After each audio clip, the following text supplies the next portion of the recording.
This is the story of a woman who grew up in a condemned rat-infested apartment in Central Falls, Rhode Island, who scavenged for food in dumpsters as a child, who was rejected by Hollywood for decades because of the color of her skin, and who became the most nominated black actress in the history of the Academy Awards. This is the career of Viola Davis, an EGOT winner who built her legacy one brutal role at a time. Born on August 11, 1965, on the Singleton Plantation in St. Matthews, South Carolina, Davis grew up in condemned rat-infested apartments in Central Falls, Rhode Island, wrapping bedsheets around her neck at night to protect herself from rat bites, occasionally scavenging for food in dumpsters, and enduring relentless racial hostility as a dark-skinned black girl in a predominantly white community. She later described the intersection of poverty and racism as a dead weight on my soul. Escape came through acting, a scholarship to Rhode Island College, a single application fee that she put toward Juilliard, and a graduation in 1993 that left her, by her own account, trained to be a perfect white actress, completely unprepared for what Hollywood would actually offer a dark-skinned black woman.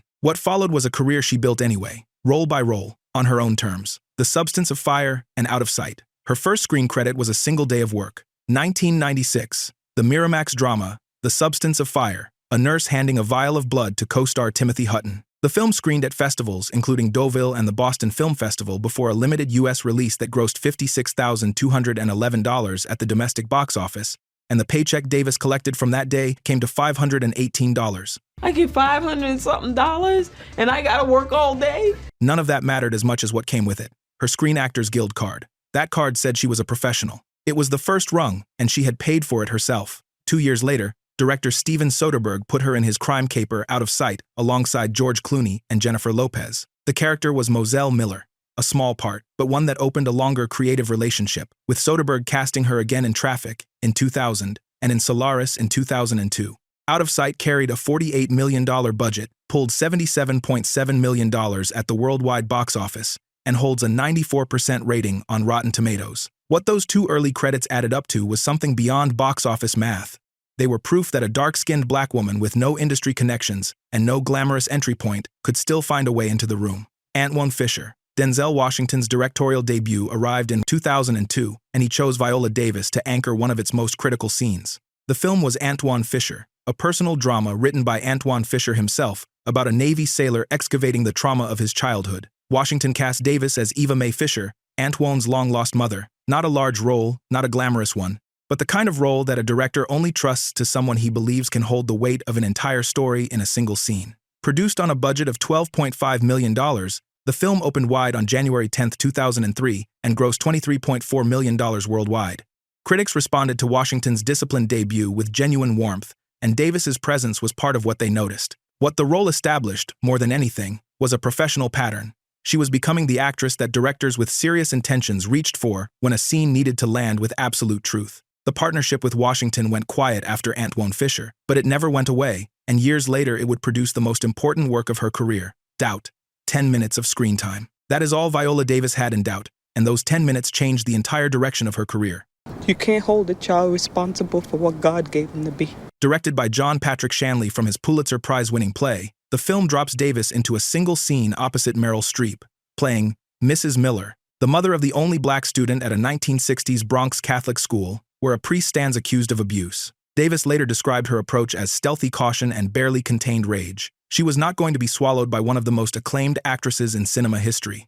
She wasn't. When Doubt opened, critics pointed to her scene as the emotional center of a $20 million film that went on to gross $51.7 million worldwide. Her first Academy Award nomination followed, Best Supporting Actress, alongside her first Golden Globe nomination. Reuters put it plainly, calling her a discovery of the year. What made the nomination register so loudly was exactly how little screen time produced it. Davis had always operated with an economy of force that most actors never develop, and Doubt put that quality in front of the entire industry at once. After that film, pretending not to notice her was no longer an option. State of Play. The momentum from Doubt carried Davis into Kevin McDonald's political thriller State of Play, where she played Dr. Judith Franklin opposite Russell Crowe and Ben Affleck. Principal photography ran from January 11, 2008 through April 6, 2008, and the finished film was built on a $60 million budget that returned $87.8 million worldwide. Critics received it well. An 84% Rotten Tomatoes rating and a 64 on Metacritic confirmed it as a solid, well-crafted piece of studio filmmaking.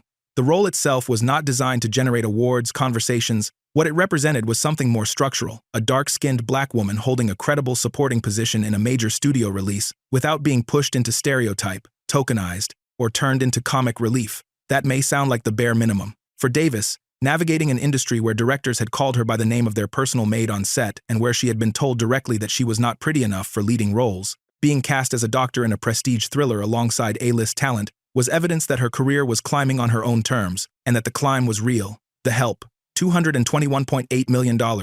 That is what The Help made at the worldwide box office, making it the most commercially successful film of Viola Davis's career, and also the one she came to regret most deeply. You is smart, you is kind, you is important. Directed by Tate Taylor and released in 2011, the film cast Davis as Abilene Clark, a civil rights-era maid in Mississippi whose story sits at the center of an adaptation that audiences turned into a phenomenon. Davis won the Screen Actors Guild Award for Best Actress, collected her second Academy Award nomination for Best Actress, and watched co-star Octavia Spencer take home the Supporting Actress Oscar. By every metric that Hollywood uses to measure success, the film was a triumph. And then, in 2018, Davis took it apart in public. Speaking to Vanity Fair and other outlets, she said she felt she had betrayed myself and my people because I was in a movie that wasn't ready to tell the whole truth. The narrative, she told reporters, was created in the filter and the cesspool of systemic racism, built to comfort white audiences rather than genuinely confront the historical record. I just felt that at the end of the day that it wasn't the voices of the maids that were heard, her words were. Critics had argued for years that the film leaned on white savior conventions and mammy stereotypes, softening Jim Crow's genuine horror through comedy, giving white viewers what she called an academic lesson in black trauma without requiring them to actually feel it. What Davis also revealed was that she had personally written a confrontational monologue for Abilene because the original script left the character without enough depth to be truthful. Even inside a film she would ultimately reject, she was still fighting for the people she was playing. Prisoners. Coming off the cultural weight of The Help, Davis moved into darker territory. Denis Villeneuve's psychological thriller Prisoners arrived in 2013 with Davis playing Nancy Birch, the mother of an abducted child, in an ensemble that included Hugh Jackman and Jake Gyllenhaal. Villeneuve built the film as a slow, methodical meditation on grief, vigilante rage, and moral collapse, and Davis brought to Nancy Birch the same concentrated emotional force she had carried into every previous role. Her presence registered as necessary even when the story's attention was distributed across a large cast. The numbers confirmed Villeneuve's approach was working for audiences.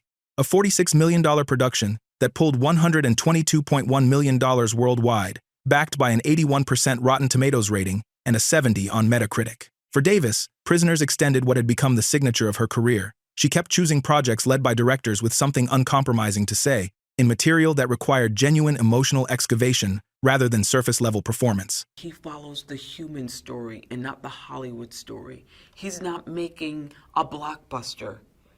He is creating a narrative of these two couples, their journey in defining their children. The box office also reinforced something Doubt had first suggested, that she was not simply a prestige figure for awards season, but a presence that audiences actually came out to watch.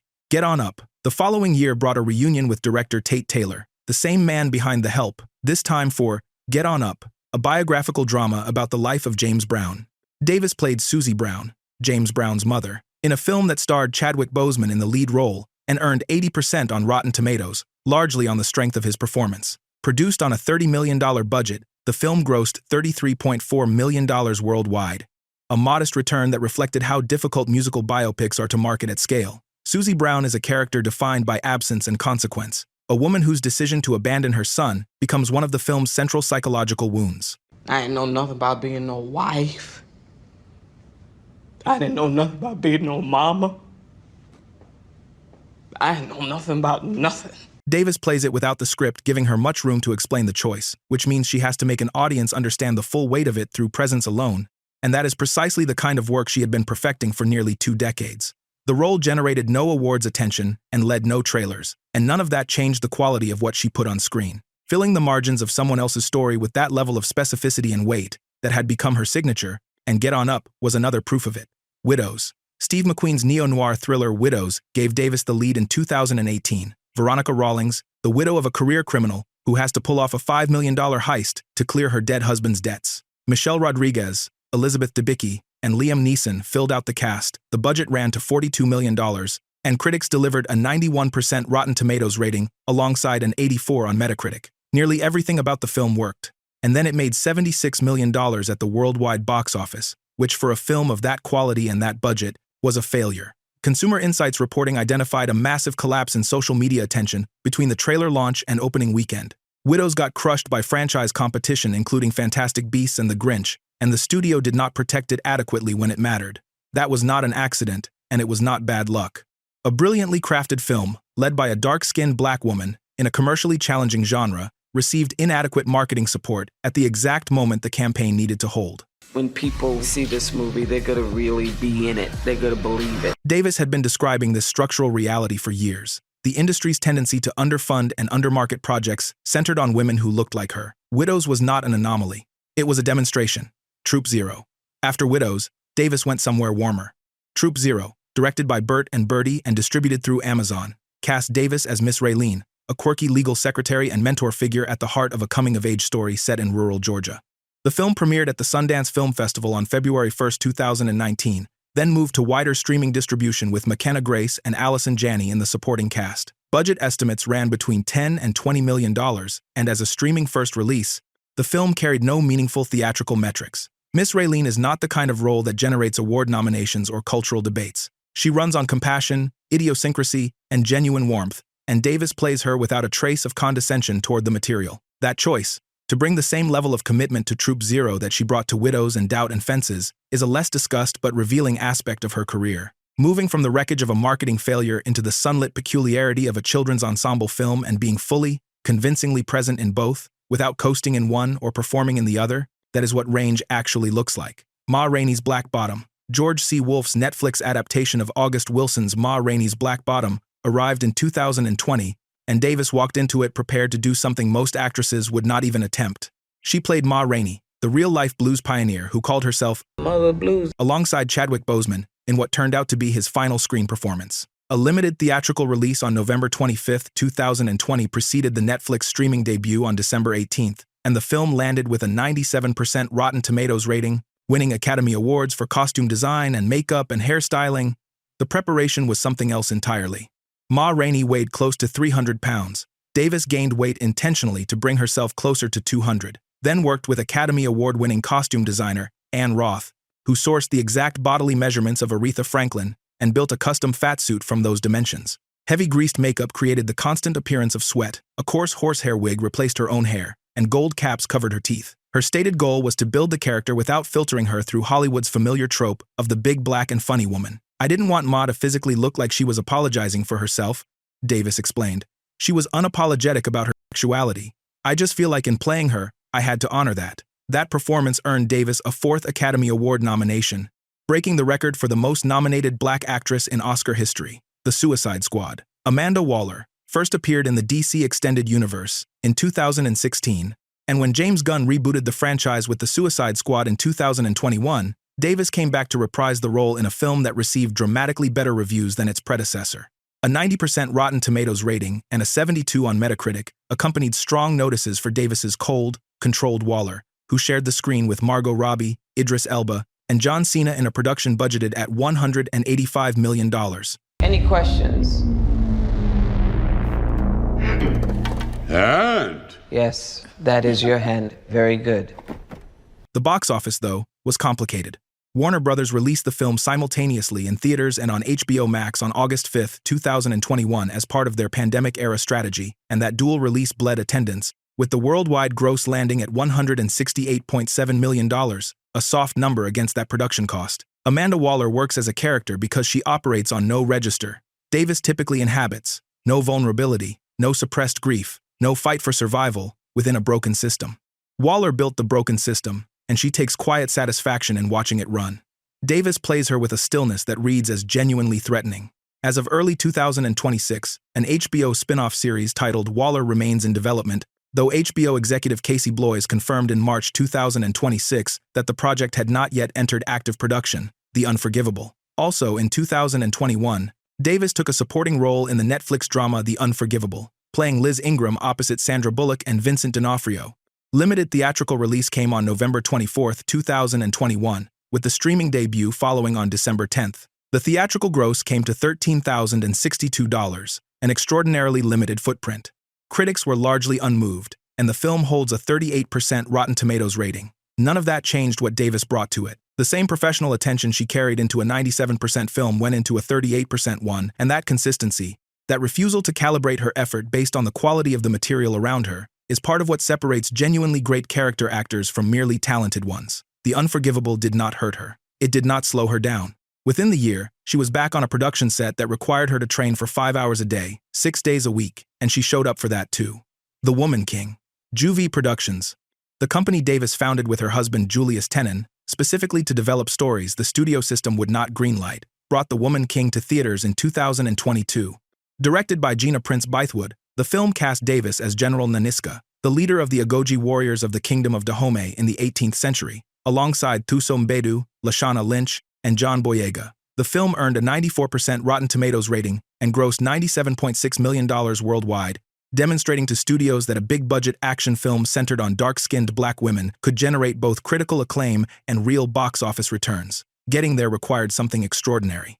Beginning nearly 4 months before pre-production, at 56 years old, Davis trained 6 days a week for 5 hours a day under personal trainer and nutritionist Gabriella McLean, 90 minutes of morning sprints, 3.5 hours of martial arts and weapons work mastering swords, spears, and machetes with stunt coordinator Daniel Hernandez, and 2 hours of heavy weightlifting. McLean used DNA testing to shape a strict 5-meal-a-day bulking plan built around lean proteins, with a mandatory gallon of water daily. Davis ran a treadmill at 10.0 speed and told Jimmy Fallon, Said, I'm gonna have a damn heart attack. The film also drew sharp historical criticism, with historians and commentators arguing that it glorified the Kingdom of Dahomey while minimizing its deep complicity in the transatlantic slave trade. Davis and Tenon addressed that directly, acknowledging the liberties while defending the necessity of cinematic myth-making for audiences who had rarely seen dark-skinned black women portrayed with absolute power and agency. Most of the story is fictionalized, Davis acknowledged. It has to be. Air. Ben Affleck needed someone to play Dolores Jordan for his 2023 biographical drama Air, the story of Nike's signing of Michael Jordan. Michael Jordan had one condition. Viola Davis had to be cast in the role. Davis found out about that mandate at the South by Southwest Film Festival and told People magazine it blew my mind. The film starred Matt Damon and Jason Bateman alongside Davis, pulled $90.1 million at the worldwide box office against a production budget estimated between $70 and $90 million, and holds a 93% Rotten Tomatoes rating. What Jordan's mandate actually communicated was something beyond casting preference. Davis had become the kind of actress whose presence in a film was considered non-negotiable by the person whose story was being told, and that is a specific category of professional reputation that very few people in this industry ever reach. Dolores Jordan walked into a Nike boardroom and refused to leave without terms that protected her son's future. Davis plays her with an immovable authority, closure of someone who has never once considered the possibility of being turned away. After decades of being told she was not pretty enough, not light enough, not the right type for leading roles, that is exactly who she had become. Not a footnote. The whole story. The Hunger Games, the Ballad of Songbirds and Snakes. Davis closed out 2023 by going fully into Villainy. Dr. Volumnia Gaul in The Hunger Games. The Ballad of Songbirds and Snakes. The franchise prequel directed by Francis Lawrence is the architect of the games themselves, a character of calculated cruelty and monstrous intellectual certainty who functions as the ideological engine behind Panem's worst institution. Principal photography ran from July through November 2022. And the film opened in the United States on November 17, 2023.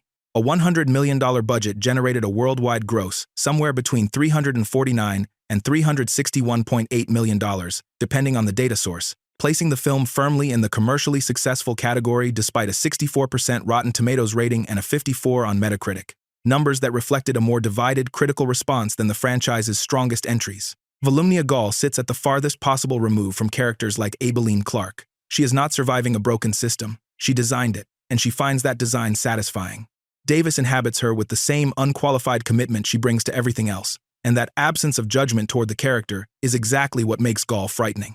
A follow-up Hunger Games film titled Sunrise on the Reaping is scheduled for theatrical release on November 20, 2026. Fences. When Denzel Washington cast Viola Davis in his directorial debut in 2002, few people outside the industry knew her name. 14 years later, he directed her in the performance that would define her legacy. Fences, based on August Wilson's Pulitzer Prize-winning play, reunited Davis with material she knew at the deepest possible level. She had played Rose Maxon on Broadway in the 2010 revival and won the Tony Award for it, And August Wilson's language was not something she memorized. It was, by her own description, a love affair that can last for 25 years. The film carried a $24 million budget and grossed $64.4 million worldwide, holding a 92% Rotten Tomatoes rating and a 79 on Metacritic. Rose's monologue, the moment where she confronts her husband Troy about his infidelity, landed with mucus and tears and what critics described as explosive physicality. I've been right here with you, Troy. I got a life too. I gave 18 years of my life to stand in the same spot as you. Deployed against the deliberately flat language of a woman who has spent years suppressing everything she actually feels. Davis has put it this way: Rose's beauty is not in beautiful costumes and flowing hair and perfectly applied lipstick, but in the depth of her soul, her forgiveness, the completeness of her journey. The Academy Award for Best Supporting Actress followed. So did the Golden Globe. And with them came something that only two other people in history had achieved: the Triple Crown of acting combined with EGOT status, a distinction shared only with Helen Hayes and Rita Moreno. The Oscar didn't arrive by accident. It arrived because she spent 20 years refusing to disappear, and Fences was the moment the industry finally ran out of reasons to look away. If you enjoyed this deep dive about Viola Davis, you're going to love the one on your screen, so go check it out now.